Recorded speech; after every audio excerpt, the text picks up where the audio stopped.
Welcome back to At Your Leisure. I'm Katie. And I'm Mark. Welcome to our kitchen here in Beaver. Today we are going to be cooking rustic beef stroganoff.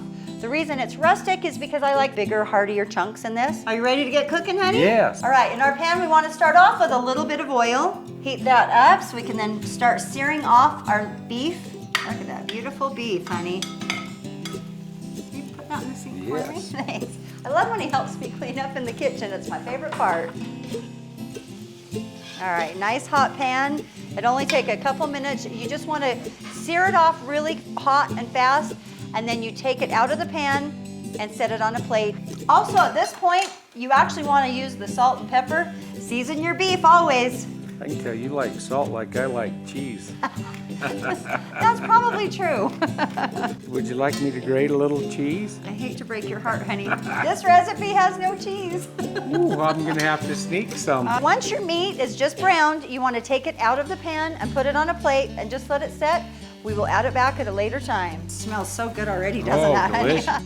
Would you like me to cover it or just leave it? No, you can just leave it sitting just like that. Once we're at this point, we want to add a little bit more oil so our carrots and vegetables can have something to cook in. Carrots, they take a little bit longer to cook than the mushrooms, so I usually let the carrots get a couple minute head start before I put the mushrooms in. All right, so I put my mushrooms in, just stir those around. Thyme, we got 2 tablespoons of that.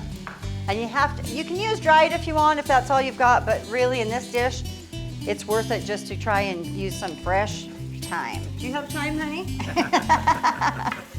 All the time in the world, sweetheart. Okay, so at this point, we want to get all the brown bits and everything off the bottom, so that's where we'll put in our wine. Ooh, that smells delicious. Doesn't that smell good? It does cook all of the alcohol out of it, so it is safe to cook with wine, even feeding children. If you don't like wine, you can just add extra beef broth. All right, now we're going to add our beef broth in. We've got all the bits off the bottom.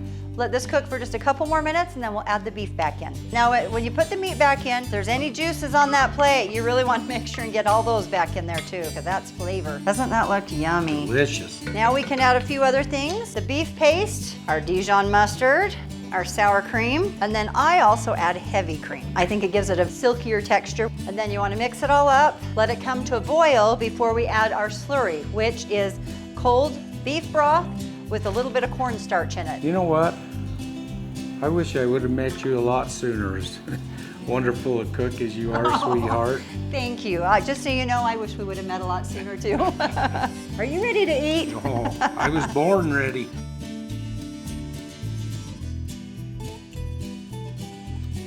How's that taste? Oh my gosh, so good.